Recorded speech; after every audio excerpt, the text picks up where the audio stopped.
En 1898, Lucien Febvre, de famille universitaire, intègre la rue d'Ulm après des études au lycée Louis-le-Grand à Paris. Il exerce rapidement une critique et une forte influence sur l'histoire en tant que discipline, en collaborant à des revues sous la direction du philosophe Henri Bert, qui cherchait à réaliser une synthèse des sciences historiques dès 1900. Sa soutenance de thèse confirme dès 1911 la naissance d'un grand historien. Plus tard, en 1929, à travers l'aventure des Annales, et en particulier avec la revue des Annales d'histoire économique et sociale qu'il fonde avec Marc Bloch, il est à l'origine de la fameuse école historique, l'école des Annales, si féconde, creusée de l'histoire des mentalités. On parlerait peut-être aujourd'hui plus facilement d'histoire des représentations. Lucien Febvre est un monument de l'historiographie française dont la destinée est liée et éclipsée par celle de son ami l'historien Marc Bloch. Son œuvre, son écriture aux envolées lyriques, exhortait à vivre l'histoire, formule qu'il lance en 1941. Révolutionnaire par son approche méthodologique, en rupture avec les maîtres de l'histoire positiviste et événementielle, à l'opposé d'un théoricien de l'histoire ou d'un érudit dans sa tour d'ivoire, il s'est intéressé à l'histoire qu'il voulait totale, mais pas totalisante. Il a mené maint combat pour cette histoire à part entière. Son œuvre, protéiforme, mal connue, révèle un esprit libre et actif au service de la communauté des historiens et de la société. Né en 1878 à Nancy, lorrain d'adoption, comtois de cœur et d'origine, strasbourgeois durant l'entre-deux-guerres, parisien à nouveau à partir de sa nomination au Collège de France en 1933, architecte du CNRS, fondateur avec Charles Maurrazé puis Fernand Braudel de la 6e section de l'École pratique des hautes études, qu'il préside de 1948 à 1956, il meurt dans sa propriété du Souget à Saint-Amour, dans le Jura, en 1956. Alors c'est le parcours de cet historien, spécialiste de la Franche-Comté comme de l'histoire religieuse de la France du XVIe siècle, loin des honneurs et du pouvoir malgré un cursus honorum des plus classiques, professeur au Collège de France puis membre de l'Institut, que je vous propose de découvrir en compagnie de Brigitte Mazon. En effet, à partir de 1949, Lucien Febvre est élu à l'Académie des sciences morales et politiques au fauteuil numéro 5 de la section Histoire et Géographie. Brigitte Mazon, bonjour. Bonjour. Vous êtes archiviste de l'École pratique des hautes études en sciences sociales, responsable du fonds d'archives Lucien Febvre, et vous avez publié en janvier 2009 Lucien Febvre, Vivre l'histoire dans la collection Bouquin. Il s'agit d'une édition établie par vos soins avec une préface de Bertrand Muller, autre spécialiste de l'histoire de Lucien Febvre. Si Lucien Febvre exhortait ses étudiants à vivre l'histoire, vous nous exhortez à lire Lucien Febvre. C'est le mérite de cette publication qui permet de découvrir les différents laboratoires d'histoire que l'historien mit en place avec les Annales, l'Encyclopédie française et la 6e section de l'EPHE. Vous nous proposez de lire les écrits de Lucien Febvre, chercheur hors norme, chef d'équipe, inventeur d'histoire, pour qui s'investir dans le collectif était naturel et nécessaire en accord avec les choix de sa vie d'homme. Dans le présent ouvrage, le lecteur trouve la préface de Bertrand Muller, un texte de vous, Brigitte Mazon, Lucien Febvre, Combat et Destin, combat au pluriel, une chronologie de 2 ou 3 pages, l'édition de Combat pour l'histoire de Lucien Febvre. Alors, Combat pour l'histoire, c'est un recueil d'articles qu'il a lui-même établi pour une publication en volume en 1953. Et on trouve aussi, dans ce livre de la collection Bouquin, un 2e recueil d'articles qui a pour titre Pour une histoire à part entière, cette fois établie définitivement, on va dire, par Fernand Braudel, qui s'explique sur le choix de ce titre et sur ce recueil qui a été préparé cependant par Lucien Febvre. Pourtant, pour vous, Brigitte Mazon, Braudel a mis sa patte dans cette table des matières. Vous nous en direz peut-être plus tout à l'heure. Enfin, le lecteur trouvera également un texte du fils de Lucien Febvre, Henri Febvre, mon père, Lucien Febvre. Et ce n'est pas fini. Les auditeurs connaissent le volume des collections Bouquins. Donc on trouve évidemment des annexes, non pas une mais des bibliographies, plus une table des auteurs cités par Lucien Febvre, et puis l'index établi par Febvre lui-même pour Combat pour l'histoire.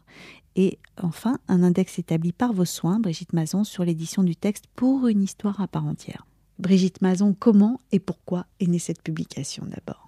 Qui était tout un travail d'édition très minutieux, très scientifique, où il s'agit d'être effectivement fidèle aux sources et en même temps d'en extraire ce qu'il y a de plus juste fidèle aux sources et à la méthode éditoriale de Lucien Febvre, qui est extrêmement rigoureuse. Lucien Febvre suivait ses publications jusqu'au bout. Les épreuves conservées dans le fonds d'archives en témoignent. Il avait lui-même établi un début de bibliographie. La bibliographie de l'ensemble des titres de Lucien Febvre est constituée d'une dizaine d'ouvrages seulement. Les autres étaient en gestation, et de 2000 titres de comptes rendus, d'articles, de notes critiques. Et de ces 2000, avec des longueurs différentes évidemment, il s'agit quelquefois de courtes notes ou d'articles de plusieurs dizaines de pages. Il s'agit de toute sa production dans les différentes revues depuis 1900, de la revue de synthèse à la revue de métaphysique et de morale, en passant bien évidemment par les annales. Lucien Febvre, au début des années 50, en 1953, commence à rassembler ces articles pour en faire un premier recueil, auquel il donnera le titre « Combat pour l'histoire ». Et une fois qu'il avait rassemblé une cinquantaine d'articles, il en restait encore une bonne centaine qui lui paraissait important de fournir au lecteur. Et il avait prévu un second volume qui aurait rassemblé ces textes de géographie, ces textes d'histoire économique et sociale. Dans Combat pour l'histoire, il a pris ses textes les plus militants, ses manifestes les plus engagés. Il avait rassemblé les textes de géographie. Vous avez dit que Fernand Braudel y a mis sa patte, il y a mis une simple griffe qui a été dans l'organisation des chapitres, puisque si le lecteur se reporte à la table des matières de Combat pour l'histoire, il s'apercevra que c'est une table des matières extrêmement vigoureuse, engagée, qui part d'une profession de foi. Donc dans Combat pour l'histoire, on a effectivement des titres évocateurs, les uns, les pour et les contre. Ça commence par profession de foi au départ, mais alliance et appui, regard chez le voisin ou frère qui s'ignore, et là il s'agit des historiens de la littérature, des historiens de la philosophie, des historiens de l'art, les historiens des sciences, et puis effectivement figures et souvenirs. Et là, il y a des hommages à ceux qui ont compté pour lui et ce qu'il espère. Extrêmement émouvant. Donc c'est une table des matières très pensée, très, très originale, très personnelle. Et pour une histoire à part entière, Fernand Braudel a fait comme il pouvait, et il a organisé la suite des textes un petit peu comme un manuel qui suit l'organisation des annales, des chapitres des annales, histoire, économie, société. Mais livre 1, géographie. Il suffit de rentrer dans le contenu, on est totalement dans Febvre, même si l'agencement n'est peut-être pas tout à fait, en tout cas les titres de l'agencement ne seraient pas les siens. Quel était votre objectif à vous ? Il nous a semblé avec l'éditeur Guy Stavridès, qui a été celui qui s'est rendu chez Henri Febvre, qui vit toujours au domicile de son père. Guy Stavridès voulait republier du Lucien Febvre, et à l'heure actuelle, il y aurait bien évidemment un certain nombre d'inédits qui sont ses cours, et puis tous ces textes, ces introductions, ces préfaces pour le XVIe siècle, mais ce serait un très gros travail d'édition. Et Combat pour l'histoire était épuisé chez Armand Collin, et pour une histoire à part entière aussi aux éditions de l'École des hautes études. Donc il semblait opportun de redonner au public ces textes qui sont au nombre de 126 articles, notes, comptes rendus, dont là, ils sont apparemment hétéroclite lorsque on passe d'époques et de sujets extrêmement de la psychologie différents. Mais l'histoire de l'art. L'unité, c'est l'esprit de Lucien Febvre, c'est son écriture qui est sur ces 1000 pages. Je dois dire qu'il n'y en a pas une qui m'est déçue, tellement on est porté par son style, sa vigueur, son tempérament et sa combativité. Quelle est la singularité alors de ces textes selon vous ? Elle est dans la manière dont Lucien Febvre d'abord refuse un esprit de système, refuse une doctrine. Son écriture est extrêmement stimulante pour l'esprit. À chaque chapitre, on apprend non seulement beaucoup, parce que c'est un formidable érudit, c'est un esprit encyclopédique, mais on est stimulé, Lucien Febvre, et de ces auteurs qui vous donnent l'impression d'être intelligent et qui vous amènent à lui. Il n'est jamais abscon, il n'est jamais confus, il est d'une précision extrême. Alors, il est très critique. On sent beaucoup qu'il s'adresse au lecteur. Il s'adresse tout le temps. Il stimule, il exhorte à penser.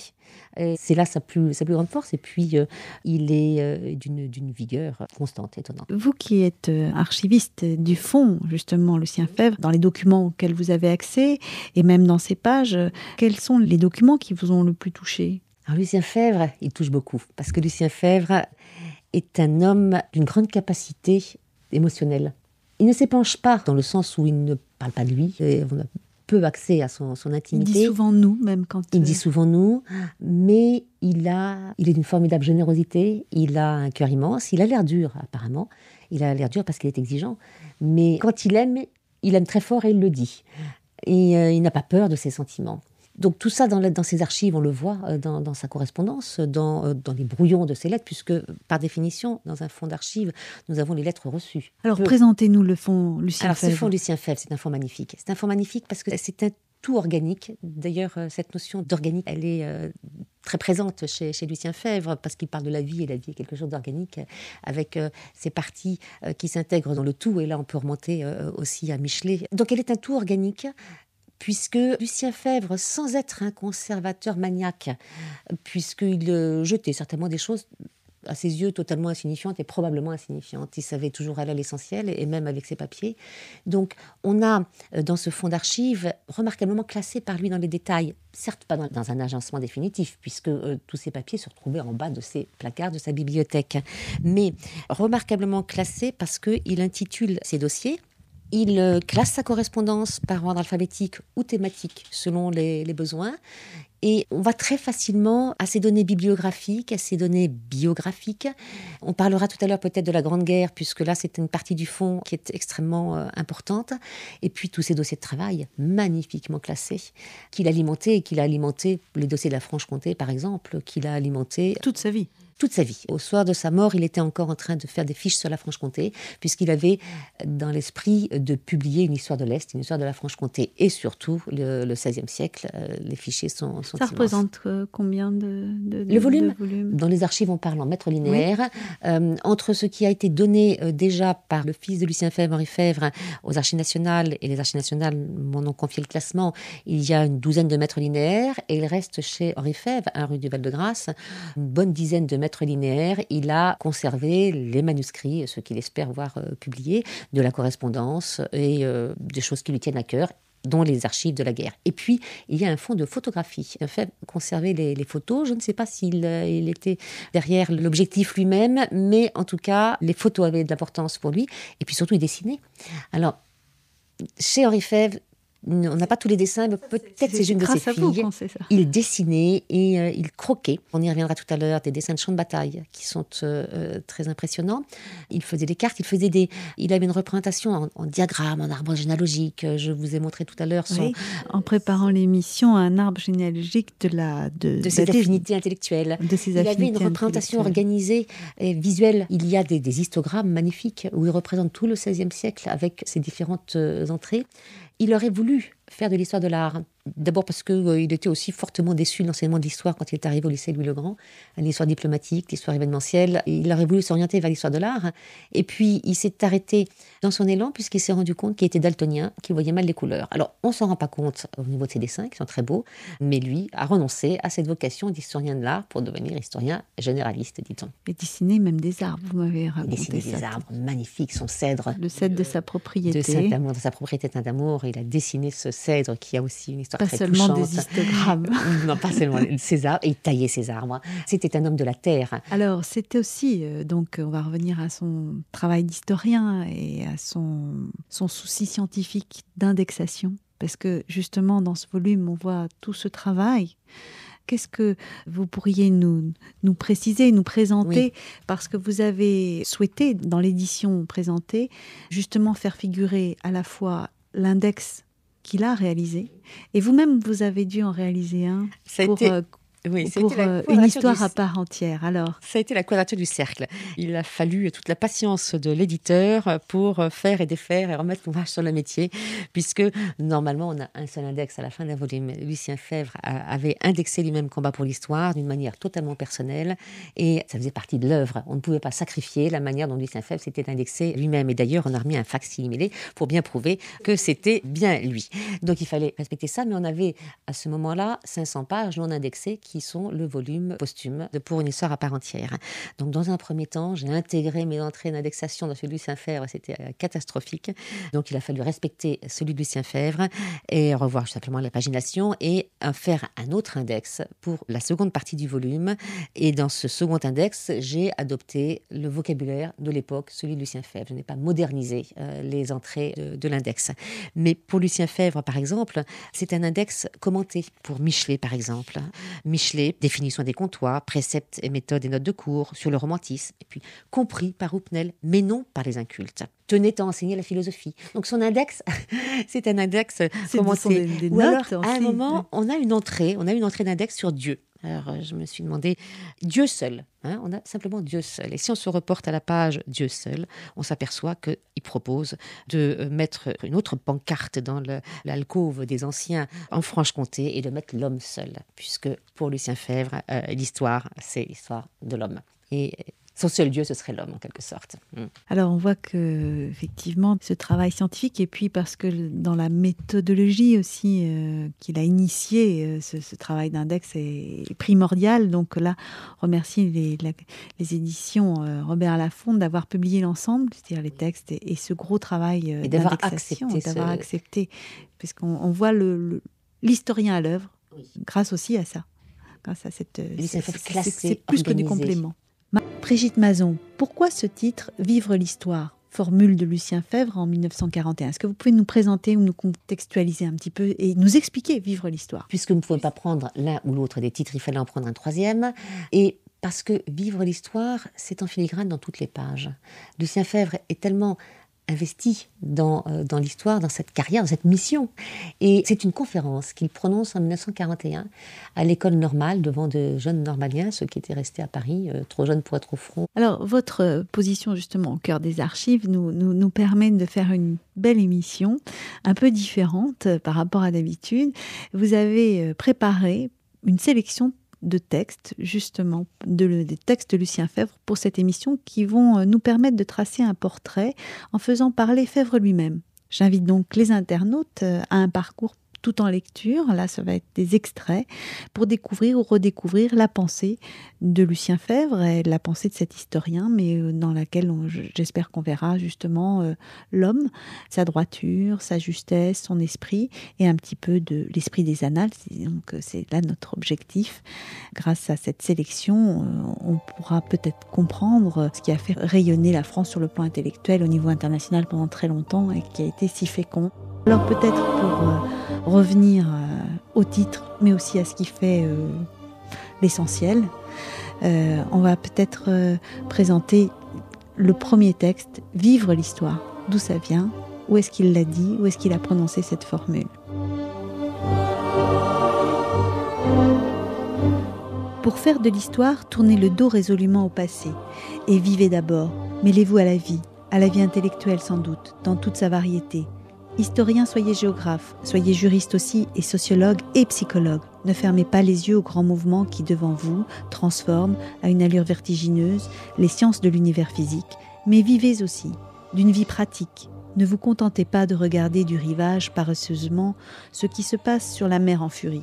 Dans le bateau menacé, ne soyez point Panurge qui se salit de mâle peur, ni même le bon Pantagruel qui se contente, tenant le grand mât embrassé, de lever les yeux au ciel et d'implorer. Retroussez vos manches, comme frère Jean, et aidez les matelots à la manœuvre. Est-ce tout ? Non, ce n'est même rien. Si vous devez continuer à séparer votre action de votre pensée, votre vie d'historien de votre vie d'homme, entre l'action et la pensée, il n'est pas de cloison, il n'est pas de barrière, il faut que l'histoire cesse de vous apparaître comme une nécropole endormie où passent seules des ombres dépouillées de substance. Ah, effectivement, vous nous avez fait un beau choix. Comment s'est traduit pour Lucien Febvre, justement, cette formule qu'il a fait sienne et qu'il présentait à ses normaliens en pleine guerre en 1941 ? Comment ça s'est traduit dans son œuvre et dans sa vie d'homme ? Nécessairement, quand on entend un texte comme ça, on se pose la question, comment vivait-il ? On n'imagine évidemment pas l'historien, le savant, dans ses fichiers et dans son fauteuil. Et on se pose la question de sa jeunesse. Il s'adresse à des jeunes. Donc, que faisait-il lui-même à 20 ans ? Comment vivait-il à 20 ans ? Et à 20 ans, il était engagé. Il était, au sortir de ses classes préparatoires, à l'école normale supérieure, il était très engagé. Alors justement, c'est un normalien, on l'a dit dans l'introduction, qui enseigne très rapidement à Besançon. Et il publiera sa thèse en 1911, mais justement, au moment où il finit un petit peu, on va dire, pendant ses années de doctorat, quels étaient ses engagements politiques de jeunesse ? Alors tout d'abord, il a tissé un réseau d'amitié très, très fort, très solide. Il a gardé ses amis toute sa vie au sein du lycée de Normal Sup et avant au lycée Louis-le-Grand. Son grand ami Henri Vallon va partager avec lui ses engagements et ses premiers engagements d'une sensibilité politique proche du syndicalisme d'action directe, une forme d'anarcho-syndicaliste. C'est un syndicaliste, mais il est révolté contre la politique répressive de Clemenceau. Clemenceau, il le voue hégémonie et Clemenceau à l'égard des mouvements sociaux. Et il adhère en 1905 au Parti socialiste unifié. Il prône même la radicalisation politique, l'action directe, le refus de la discipline républicaine et même l'antiparlementarisme. Et c'est l'époque où il écrit une série d'articles dans l'organe du Parti socialiste du Doubs, le Socialiste Comtois. Et alors, vous nous avez préparé justement un extrait, un texte tiré de ce périodique, je ne sais pas comment l'appeler, les socialistes c'est l'organe Comtois. Hebdomadaire. Voilà, un hebdomadaire. Ça, il faut que je vous dise tout de suite que ce n'est pas moi qui l'ai trouvé. Il y a un historien espagnol qui s'appelle Hereno Altuna, qui a fait une superbe thèse sur le jeune Febvre et ses engagements. Et Jean Lecuir, un historien, a retravaillé ces textes, les a traduits. Donc, il travaille sur le jeune Febvre. Donc, les choses sont... la connaissance du jeune Febvre est en train de s'élaborer à travers ces historiens. Alors, je vais lire cet extrait.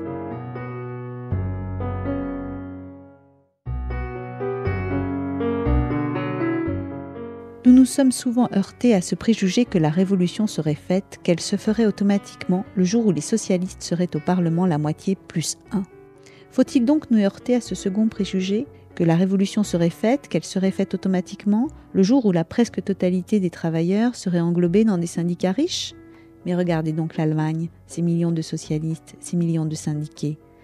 L'organisation par elle-même a-t-elle en rien atteint diminuer la force de l'État, la puissance capitaliste et militariste de l'État, soutenant et ayant de toute son énergie la puissance financière du patronat ? L'organisation est une chose excellente, s'entend, mais la révolution en est une autre. Alors un petit peu plus loin, dans le même texte, ce ne sont pas les doctrines pures, ce ne sont pas les institutions, ce sont les faits qui créent l'avenir. La vie, a dit Michelet, assure elle-même une perpétuelle puissance d'enfantement. Homme de peu de foi, il n'y a pas dit républicain en 1789, il y a aujourd'hui en 1909 plus de 10 socialistes au sens large du mot.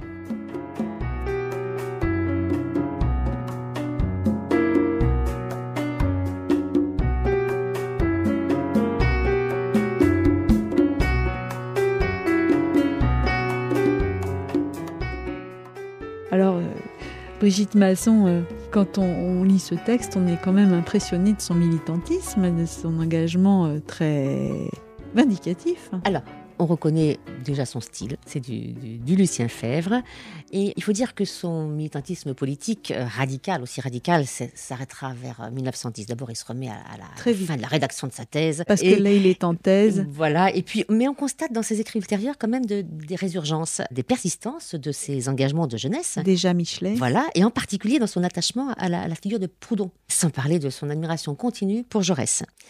Et il pense alors, en 1909, que la révolution se fera de manière progressive, qu'elle sera le fruit de l'organisation du travail et du remplacement de la propriété individuelle par la collectivité de façon légale. Ce qui frappe aussi, c'est sa référence à Michelet. Il le cite ici de mémoire, il déforme un petit peu, mais vous voyez, il y va aussi pour Michelet de la vie, qui assure elle-même une action de perpétuel enfantement. Alors, quel était son sujet de thèse ? Parce que pendant ces années-là, il est en pleine rédaction. À l'époque, on faisait une grande thèse, on en faisait plusieurs. Alors, il avait surpris ses maîtres, dit-il lui-même. Il les a surpris en choisissant un sujet d'histoire locale, d'histoire provinciale. Et bien c'était évidemment, tout à fait novateur. C'était novateur à l'époque. Il a choisi la Franche-Comté. Et il produit une thèse monumentale, comme c'était aussi la règle du genre, de 800 pages. Et c'est un chef-d'œuvre consacré à une personnalité historique collective, la Comté du XVIe siècle, qu'il décrit en géographe et en historien d'histoire politique, religieuse, économique et sociale. Il s'agit non pas d'un Philippe II, le titre c'est Philippe II et la Franche-Comté, étude d'histoire politique, religieuse et sociale. Mais il ne s'agit pas de Philippe II, mais d'une région. La Franche-Comté a un quasi-État. Et cette thèse d'histoire régionale est ancrée dans la géographie de Vidal de la Blache, un de ses maîtres. Et c'est la première thèse de cette envergure qui a ouvert la voie. On le saura plus tard aux travaux des Goubert, des Leroy-Ladurie. Et puis, surtout, c'est la matrice de la thèse de Fernand Braudel, qui, lui, dans son titre, a inversé l'ordre des personnages historiques, Philippe II venant après l'objet historique de la Méditerranée, comme c'était finalement le cas pour le Philippe II de Lucien Febvre. Et il n'avait pas encore songé à aller jusque-là.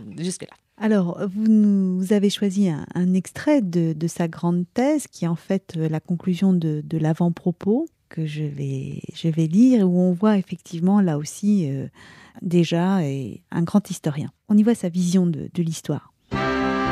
On néglige trop en vérité, on connaît trop imparfaitement encore l'histoire intérieure de ces provinces. Dauphiné, Savoie, Bresse, Franche-Comté, de ces membres épars des vieilles dominations, des royaumes éphémères d'Arles et de Bourgogne qui, sur les frontières, furent lentes à se rallier à l'unité française.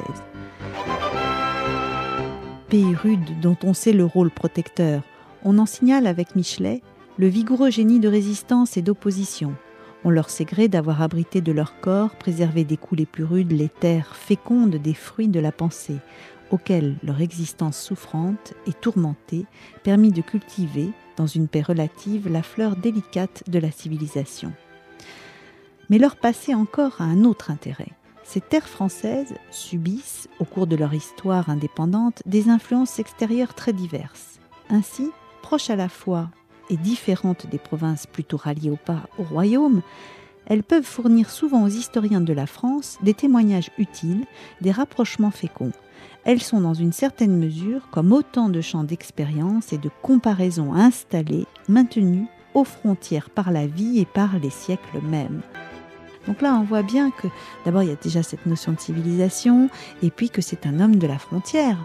Juste une information, cette thèse va être rééditée dans les prochains mois aux éditions Perrin.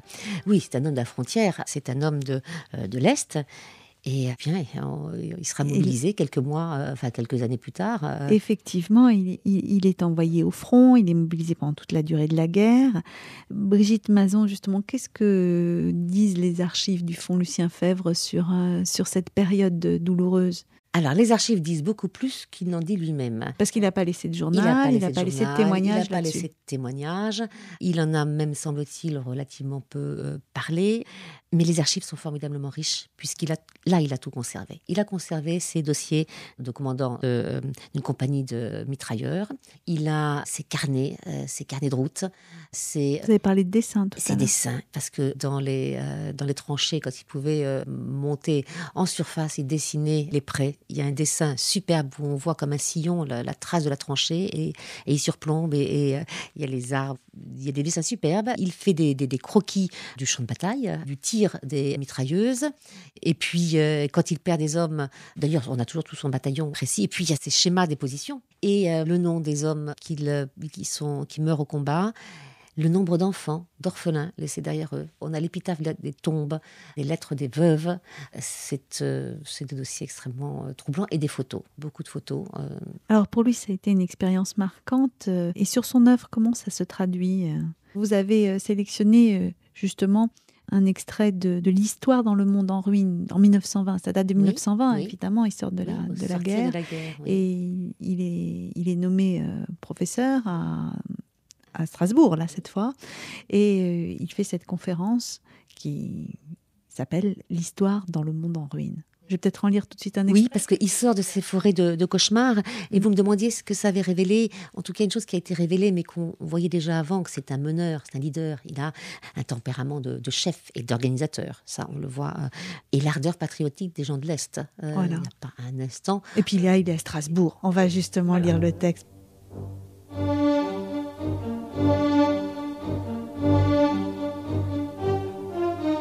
À l'heure où pour la première fois je prends la parole en public dans l'université française de l'Alsace française, à l'heure où, plus fortement que jamais, je sens ce que pèse l'honneur de donner ici l'un des enseignements capitaux de cette université, celui de l'histoire moderne, quel que soit mon désir d'éviter ce qui ressemble à un vain apparat, je ne puis m'empêcher de rechercher avec vous, brièvement, mais en toute conscience, les raisons d'être profondes, les conditions nécessaires, les principes de cet enseignement tel que je le comprends, tel que nous le comprenons.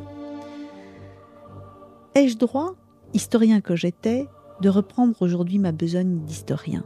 Faire de l'histoire, enseigner de l'histoire, remuer des cendres les unes toutes froides déjà, les autres encore tièdes, les plus récentes presque chaudes, mes cendres toutes, résidus inertes d'existence consumée.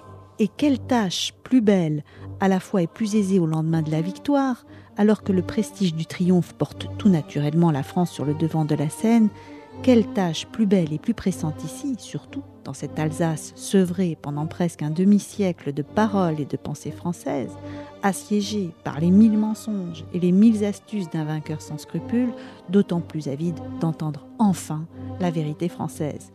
Que l'histoire serve. Nul ne s'avisera de la trouver inutile. Eh bien non, s'il fallait acheter à ce prix le droit moral de faire de l'histoire, je le dis bien haut, j'y renoncerai. Et le nom que je viens de prononcer, je veux le prononcer d'autant plus fort, je veux le répéter d'autant plus haut que je parle ici, précisément dans cette salle, dans ce bâtiment élevé, pour la justification d'une politique, pour la glorification d'une dynastie et d'un État. L'histoire qui sert, c'est une histoire serve. Professeur de l'Université française de Strasbourg, nous ne sommes point les missionnaires des beautés d'un évangile national officiel, si beau, si grand, si bien intentionné qu'il puisse paraître.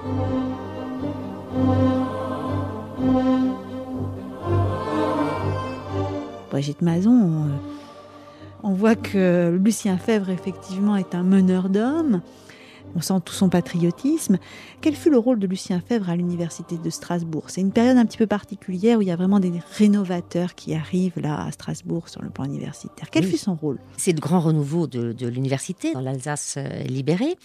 Et ses collègues principaux, citons Étienne Gilson, Gustave Cohen, Charles Blondel, Gabriel Lebras, André Pigagnol, Georges Lefebvre.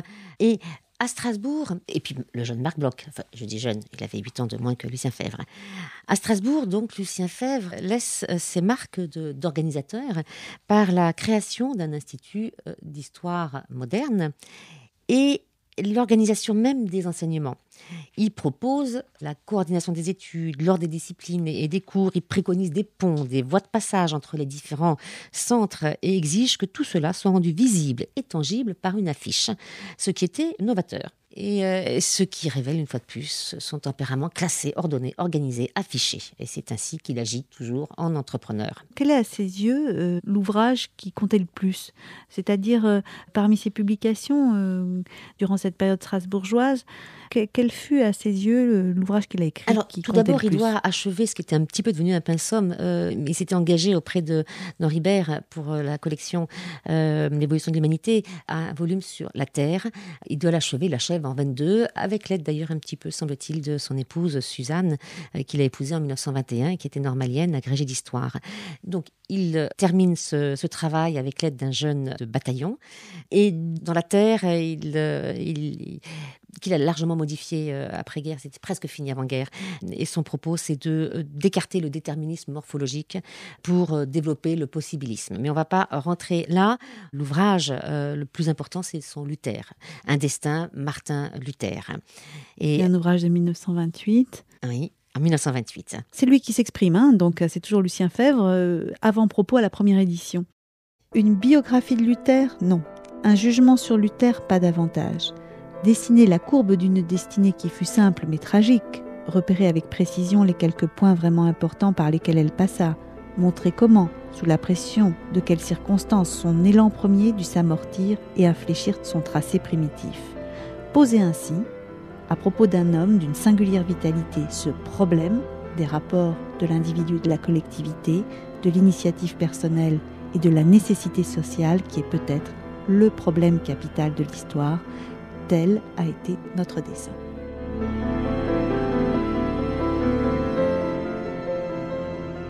Alors là, on a tout sur l'histoire-problème. Oui, l'histoire-problème et l'histoire et ses portraits d'âme. Lucien Febvre brosse de magnifiques portraits d'âme. Il y a celui de Luther, il y a celui de Rabelais, il y a celui de Marguerite de Navarre plus tard. Et il dit aussi, dans le page 869 de Vivre l'histoire, il reprend la manière dont il a voulu brosser le portrait de Luther. Et il dit, je complète un petit peu cette citation, « Ressusciter Luther, ce n'est pas inventer d'abord une définition de la réforme, cet être mythique, pour confronter ensuite avec cette abstraction sans vie l'un des hommes les plus éclatants de vie qui ait jamais figuré dans le panthéon des grands prophètes. Ressusciter Luther, c'est, dans le paysage de son temps, dans le climat et l'atmosphère de son époque, se mettre directement en face de cet homme, sans masque, ni armure, ni carapace, et l'étreindre fraternellement. C'est vraiment une histoire qui se veut au plus proche de l'homme. Plus proche de l'homme, très humaniste. Lucien Febvre est évidemment connu comme fondateur de la fameuse école des Annales et de la fameuse revue en 1929 avec Marc Bloch. Alors, qu'est-ce que vous pouvez nous dire de la naissance des Annales dans les archives que vous connaissez, Brigitte Mazan? Est-ce que ça apparaît? Dans les archives, peu de choses, sauf, bien évidemment, à l'essentiel, mais c'est la correspondance. Les archives des Annales, c'est la correspondance de Lucien Febvre et de Marc Bloch. Correspondance magnifiquement établie. Quand est-ce qu'il le rencontre? Alors, il rencontre Marc Bloch en 1920 à Strasbourg. Marc Bloch a 32 ans, il en a 40, je crois, si je me trompe. Donc, à votre question que vous posiez, Lucien Febvre répond. Précisément, en 1928, Marc Bloch s'était ouvert à moi d'un projet. Au lendemain de la guerre, à peine démobilisé, j'avais conçu l'idée d'une grande revue d'histoire économique internationale. Je la voyais, cette revue, dirigée par Pirenne, dont l'autorité s'affirmait incomparable. J'étais tout prêt à en assurer à ses côtés le secrétariat général. J'avais poussé mes projets très loin, et Pirenne s'y était vivement intéressé. Pirenne avait cru bien faire d'intéresser les organismes genevois à l'affaire, en conséquence de quoi la revue projetée s'était enlisée dans les terrains mouvants des bords du Léman. Un peu découragé, j'avais laissé là mes plans et mes rêves. Bloch, un beau matin, me proposa de les reprendre avec moi, mais cette fois, instruit par l'expérience, sous la forme d'une revue nationale à collaboration largement internationale. Je l'encourageais à poursuivre son idée en l'assurant que, la revue une fois sur pied, je l'aiderais à la faire vivre, mais dans la coulisse comme simple collaborateur. Le destin voulut autre chose. Bloch, s'achoppant à des difficultés d'éditeur, me demanda de l'aider de prendre les choses en main directement. Ainsi réussîmes-nous à mettre sur pied, en joignant nos efforts, les annales d'histoire économique et sociale, grâce à la largeur de vue d'un éditeur. Je fus, avec Marc Bloch, passionnément dès lors, le serviteur et le pourvoyeur des annales. Alors, quels étaient leurs rapports? Des rapports fraternels? De collaboration, pas de grande intimité. Cette distance de l'aîné au cadet, ils se sont vouvoyés toute leur vie, alors qu'ils tutoyaient bien évidemment des amis des bancs de l'école normale. C'est une relation de confiance immense, peut-être un peu moins chaleureuse que celle que Lucien Febvre avait avec Henri d'autres. Vallon. Alors, Henri Vallon, bien évidemment, c'est son ami de cœur, Albert aussi. Mais si on compare la correspondance Bloch-Febvre à celle de Febvre-Henri Bert, le ton est différent, mais les relations sont différentes. Ils ont des relations de travail. Ils produisent ensemble une revue et c'est un travail gigantesque. Donc, et puis quand Lucien Febvre se consacrera un peu plus, quand il sera au Collège de France, je brûle les étapes, mais il va y avoir un moment où il laissera le fardeau un peu plus lourd sur les épaules de Marc Bloch, puisqu'il sera pris par d'autres tâches. Les relations sont quelquefois un peu tendues, comme toute relation d'un travail aussi intense. Parce que ils sont liés dans cet acte fondateur, dans cette revue qui va devenir en 1946 la revue des Annales, Économie, Société et Civilisation. Les termes vont changer parce que tout ça va évoluer. Parce que Febvre accepte le changement. Et voilà. Mais comme vous le disiez, en 1933, donc, il quitte Strasbourg pour occuper la chaire du Collège de France. Il a 55 ans et il va occuper la chaire d'histoire de la civilisation moderne au Collège de France. En même temps, déjà à ce moment-là, il veut diriger et il lance son encyclopédie française, qui va être interrompu pendant la guerre, mais oui, alors, déjà il lance ce grand projet. Alors c'est pas lui qui lance le projet, c'est Anatole de Monzy qui fait appel à Lucien Febvre pour la direction scientifique de cette entreprise magnifique. Parce que là, il y a tout ce côté encyclopédique. Oui, et Febvre va diriger 11 volumes, pas moins, publier dans cette encyclopédie française une trentaine de préfaces, de conclusions, d'articles, et rassembler tout ce qu'il y avait de plus avancé dans les sciences, dans toutes les disciplines de ce temps. Entre les sujets qu'il choisit et ses projets éditoriaux quand même assez encyclopédiques, puis cette façon d'être au cœur des disciplines, en même temps de les croiser, d'être toujours dans le décloisonnement, est-ce que le modèle de la Renaissance, de l'humaniste, de l'homme de la Renaissance a compté pour lui? Certainement. Lucien Febvre est un homme de la Renaissance aussi. Et c'est un homme d'ouverture. Il abat les frontières, il abat les cloisons et il fait travailler ensemble. Donc il lance aussi à ce moment-là des enquêtes En dehors d'encyclopédie, des enquêtes dans le cadre du Centre de documentation sociale de Célestin Bouglet. Ça fait aussi partie des activités qu'il a dans l'entre-deux-guerres. Et puis, pendant la guerre, on est obligé d'aller un peu vite. Il publie Le problème de l'incroyance au XVIe siècle, la religion de Rabelais, qui est quand même un texte majeur. Et puis, il écrit juste aussi en 1946 son Michelet. Alors, juste une question. Comment vivait un professeur du Collège de France, comme ça, à Paris? Comment faisait-il pour assurer pendant la Deuxième Guerre mondiale ses cours? Où est-ce qu'il vivait? Comment ça se passait? Donc, au moment de la déclaration de guerre, Où est-ce qu'il est? Il est au Souget, il est dans le Jura. Il a ses charges d'enseignement au Collège de France, quand même. Lui, il peut continuer à enseigner, contrairement à Marc Bloch, qui part à Clermont-Ferrand, à Montpellier, enfin à Lyon d'abord. Donc, il y a l'exode. Lucien Febvre part à Lyon. En juillet 40, il est à Lyon. Et puis, il peut revenir dans le Jura. Donc, toute la guerre, il aurait alterné dans l'angoisse, en travaillant beaucoup, comme antidote à ses angoisses, le dit-il très clairement. Il est l'été dans le Jura, à Saint-Amour, et l'hiver à Paris. Il continue à voir Marc Bloch autant que faire se pouvait. Il y a eu un moment de crise très dur au moment où Marc Bloch ne peut plus figurer comme co-directeur des Annales. Il y a une discussion très douloureuse. Lucien Febvre pense qu'il faut durer, il faut continuer à publier la revue. Et finalement, Marc Bloch accepte ce compromis. Et la revue s'appellera, à ce moment, doit changer de nom, puisque les deux noms ne peuvent plus figurer sur la couverture. Et la revue s'appellera Mélange d'histoire sociale. Il est évidemment très allégé, mais Marc Bloch apporte des contributions à la revue sous le pseudonyme de Fougère, qui était le nom de sa propriété dans la Creuse, et Lucien Febvre autant qu'il le pouvait. Oui, peut-être faut-il rappeler que Marc Bloch a été fusillé par les Allemands, qu'il a été exclu de la fonction publique en octobre 1940 par le gouvernement de Vichy, qu'il était entré dans la clandestinité dès 1942 et qu'il a été arrêté par la Gestapo, torturé, fusillé en 1944. Ils ont choisi des engagements différents durant cette période. Par la force des choses, par la différence d'âge, évidemment. Marc Bloch était juif et Lucien Febvre ne l'était pas. Marc Bloch s'engage dans la résistance. Il aurait pu partir aux États-Unis. La Fondation Rockefeller proposait de l'accueillir. Il a refusé, il est resté en France. Sa vieille mère était là, il ne pouvait pas partir avec elle. Et il s'est engagé dans la résistance.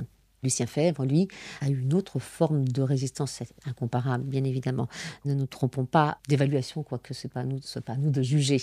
Mais Lucien Febvre donc, est resté en France et contrairement à une très mauvaise campagne qui a eu lieu dans les années 90, où on l'a accusé sans aucune preuve et sans aucune documentation de s'être accommodé du régime de Vichy. Or, tout dans les textes de Lucien Febvre, dans ses engagements à l'écrit et puis dans sa fréquentation de ses amis juifs pendant la guerre nous prouve que toute forme de collaboration était insupportable. Totalement insupportable et un milieu de son esprit. Alors d'ailleurs justement au lendemain de la guerre, il va s'engager dans l'action collective, il va se mettre au service d'un tas d'organismes, il va se donner à part entière, d'abord comme président justement du comité de la Seconde Guerre mondiale, il va tout faire pour qu'on parle de Marc Bloch qui a été fusillé pendant la guerre justement, qu'il a perdu, et il n'y a pas un jour, dit-il, je ne sais plus où, dans quel document, il n'y a pas un jour où il ne pense à lui. Oh oui, tout à fait.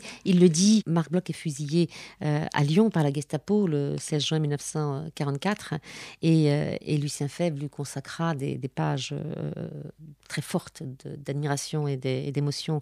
Et effectivement, quelques mois encore avant sa mort, il écrit « Chaque jour, je ressens l'amertume de notre séparation, la douleur d'une plaie qui, pour moi, ne cicatrisera jamais. » C'est probablement la fin tragique de Bloch qui a éclipsé un petit peu la postérité du nom de Lucien Febvre. Dans l'historiographie, une question extrêmement complexe. Qu'on laisse au débat des historiens, que je poserai des historiens. Pourquoi cette éclipse de Lucien Febvre? Pour une prochaine émission. Voilà, ça mérite débat, puisque Lucien Febvre, même s'il ne peut pas être oublié, puisqu'il est présent dans tous ses textes, mais il n'y a pratiquement aucun établissement scolaire qui porte son nom, pas une rue qui porte son nom, pas un centre de recherche qui porte son nom. Donc ça fait débat. Alors, au lendemain de la guerre, militaire, donc il a participé à la mise en place du CNRS.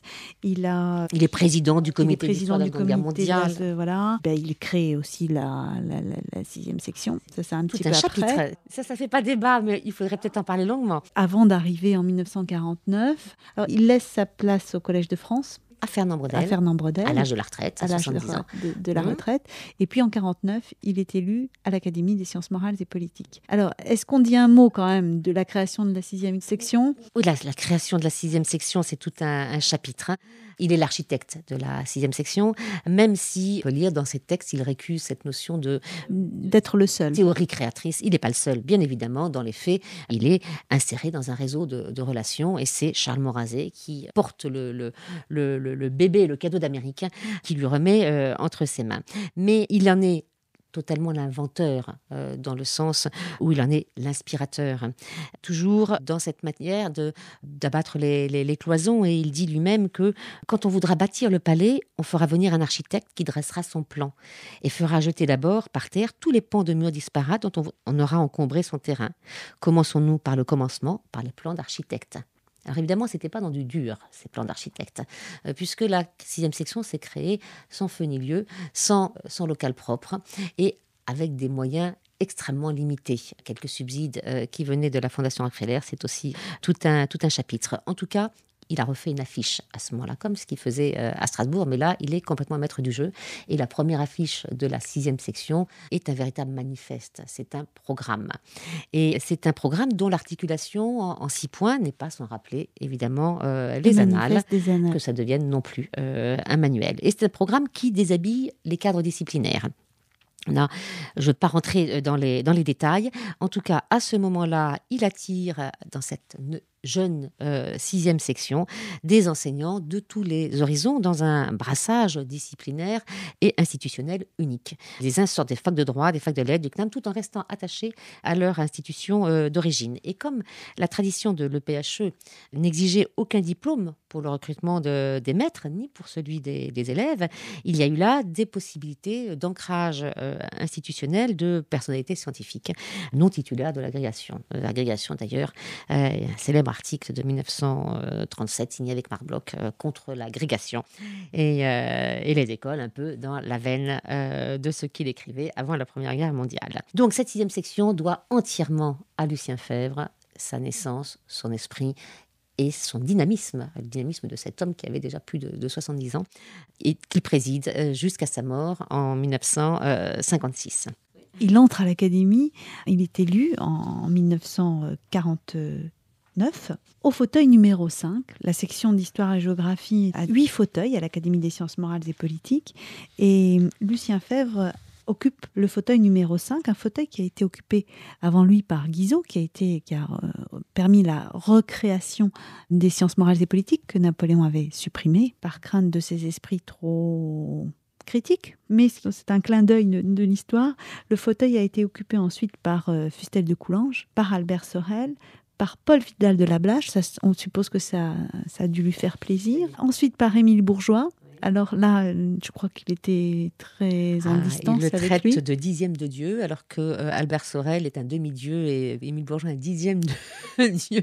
Il faisait partie de ceux qui l'avaient dégoûté de l'histoire, c'est l'histoire diplomatique. Et oui, c'est étrange cette succession, parce que il n'y a avant lui, à part Paul Vidal de Lablache, que des historiens de l'histoire diplomatique et des archivistes paléographes, Pierre Champion et Camille Bloch, dont il doit faire l'hommage, puisque c'est lui qui va rédiger la notice d'autorité. D'une manière un peu convenue, mais sympathique, en concluant. J'ai jeté un coup d'œil tout à l'heure sur le fait que c'était un homme heureux. Mais cette élection à l'Académie, elle peut paraître étonnante pour ce pourfendeur de la sclérose des institutions. Et on disait tout à l'heure qu'il avait un cursus honorum tout à fait classique. Et on a compris quand même que l'action et la personnalité de Lucien Febvre se lisent bien au-delà de ce parcours lisse et sans faute. Car Lucien Febvre est peut-être sans doute le moins académique, certainement le moins académique des universitaires de son temps. Mais c'est un homme qui n'a pas peur des apparentes contradictions, dans la mesure où elle n'est pas profonde, la contradiction. En tout cas pour lui, il y a une unité de l'homme, même s'il y a plusieurs aspects, plusieurs visages, plusieurs organes, plusieurs manières d'être. Et ça ne me gêne absolument pas d'être dans un fauteuil d'académicien dans la mesure où c'est un levier. C'est un levier qui lui permet d'avoir un bâton de pèlerin supplémentaire, une reconnaissance supplémentaire. C'est pas le pouvoir qu'il aime, c'est pas les honneurs qu'il aime, c'est pouvoir agir. Et signer comme académicien un certain nombre d'actions, ça a du poids. Brigitte Mazon, est-ce qu'on sait quelque chose de son épée d'académicien dans les archives personnelles, dans le fond Lucien Febvre? Est-ce qu'on a quelque chose là-dessus? Pour le moment, je n'ai trouvé aucune allusion à ça. Je poserai la question dans la famille. Le fils Henri Febvre m'a répondu qu'en 1949, il n'était pas là et que manifestement, ce n'était pas une affaire d'État. Pas de trace jusqu'à présent. Alors, vous nous avez amené pour conclure un très joli texte où il signe Lucien Febvre, membre de l'Institut. Donc, un texte extrait des Annales de l'Est en 1954, 2 ans avant sa mort, et qui n'a pas perdu une ride et qui révèle tout son sens du combat jusqu'à la fin de sa vie. Alors, je vais le lire et on va terminer là-dessus. Toute stagnation, tout affaiblissement des sciences humaines serait pour la France un désastre, et je dirais plus, une catastrophe pour le monde entier dont une large partie croit toujours en nous et continue à faire confiance à nos capacités traditionnelles de diriger, de penser le travail intellectuel et l'effort des hommes. Ne décevons pas ces espérances, ne tardons pas à leur donner satisfaction. Nous ne pouvons, par un abandon criminel, délaisser ces activités et signer ce faisant notre déchéance intellectuelle. Pour le reste, travaillons de notre mieux, ayons confiance en l'avenir, souvenons-nous du bel exemple que donna l'Université de Nancy à l'époque héroïque de sa création et simplement, virilement, accomplissons notre devoir au poste qui nous est assigné en répétant le beau mot de Pascal, c'est votre fait de jouer bien le personnage qui vous est donné, mais de le choisir, c'est le fait d'un autre. Lucien Febvre, membre de l'Institut.